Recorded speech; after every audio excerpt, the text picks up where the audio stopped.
What's good, ladies and gentlemen? So today I'm just going to discuss Andrew Yang's universal basic income, which he's rebranded as the dividend freedom of $1,000 per month for every American citizen of working age to help Americans get through the hard times as the central banker currency wars increase and they continue to destroy the purchasing power of all fiat currencies all around the world, including the US dollar, which is still thought of as the strongest fiat currency. So that goes to show how bad the situation is in, say, Argentina, Brazil, Colombia, Mexico, because they have currencies that their purchasing power is devaluing at a much faster rate than even the US dollar. So when we do the calculations, it comes out to about $2.8 trillion for every working American that would be necessary to pay every working American $1,000 a month. And people say, hey, where the biggest sticking point is, where is this money going to come from? Well, if you look at just what is going on with government spending, if you cut out corruption in government spending and in central banker spending, you can already come up with $50 trillion, right?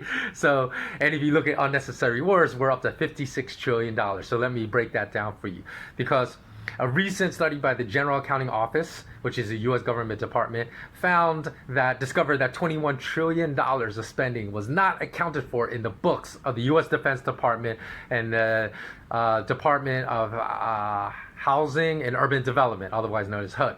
So that is basically just fraud that's going on. It's like bribes and paybacks and payoffs to various entities involved with these institutions. So you get rid of that corruption. There you go. You got $21 trillion, and which is an enormous amount of money. I mean, $21 trillion is not accounted for. So get rid of that corruption, you have $21 trillion more dollars. Okay. When we looked at the 2008 financial crisis, it came out again through a GAO study that originally it was believed to be $16 trillion was what central bankers gave to various banks. And they gave at least 4 or 5 banks, because I can remember Citigroup was one, Bank of America, more than $2 trillion a piece. Stop giving these. If we're really talking about we're running a system of capitalism, hey, when banks take excessive risks, they deserve to fail. Let them fail. Let more honest run institutions that spring up in the place and take the place of these corrupt criminal entities, right? So you don't give away 20, and actually a second study by the GL revealed it wasn't even 16 trillion, it's $29 trillion. And not only that, the US central bank, the feds gave money away to foreign banks. They were giving away free money to banks in France, to banks in the Netherlands, to banks I think in the Netherlands, I think they gave some to ABN AMRO, but I know they definitely gave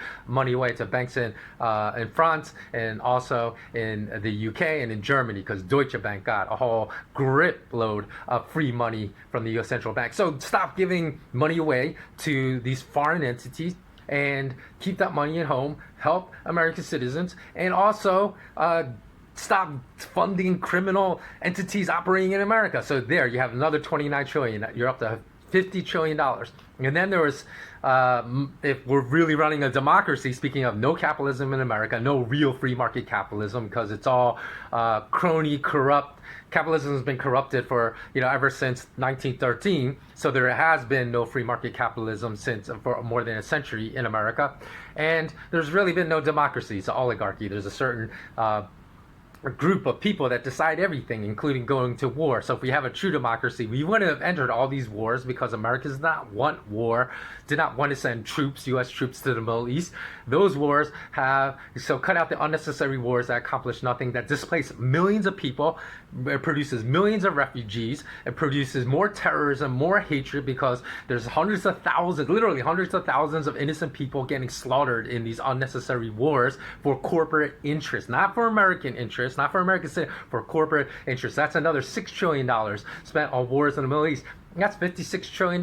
Remember, I told you it would take $2.8 trillion, right, per year. So you have 20 years, 2 decades of being able to provide $1,000 per month for every American citizen. Now, it probably would even cost $2.8 trillion, because even as you get population growth, right, if you give Americans struggling $1,000 per month for a decade, probably that number that needs to receive that freedom dividend, or UB, universal basic income, whatever you want to call it, is going to decrease over time. So you're going to need less money.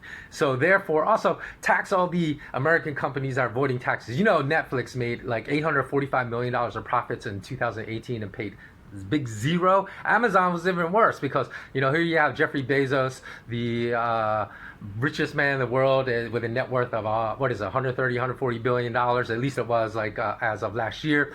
And that he applied for a tax refund. His company got a tax refund in excess of $100 million. I can't remember if this is 2018 or 2017. And then you have just other enormous companies that are not Apple. Is, you know, they set up a subsidiary in Ireland and funnel a lot of their profits through Ireland, so they pay zero taxes. So tax ease, and you get tens of billions of dollars or more revenue for UBI. And even though, you know, you need hundreds of billions every month to fund this UBI, and you say, oh, you know, you get like 10 billion from this company in taxes, and a couple billion in taxes from this company, a couple billion here. Well, that would help, because as I said, you already have enough if you just stop corruption and you stop U.S. central banks from giving free money away to corrupt criminal entities and foreign entities. You already have enough to run this program for 2 decades. So if you start taxing over the 2 decades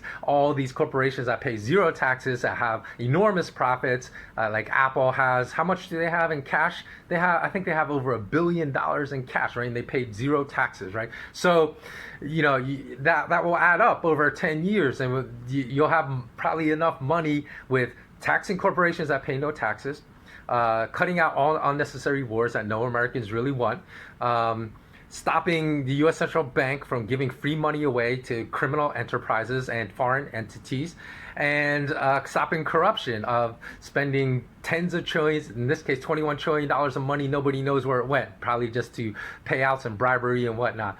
That you probably have enough money for Andrew Yang's freedom dividend for 30 years. So there you go.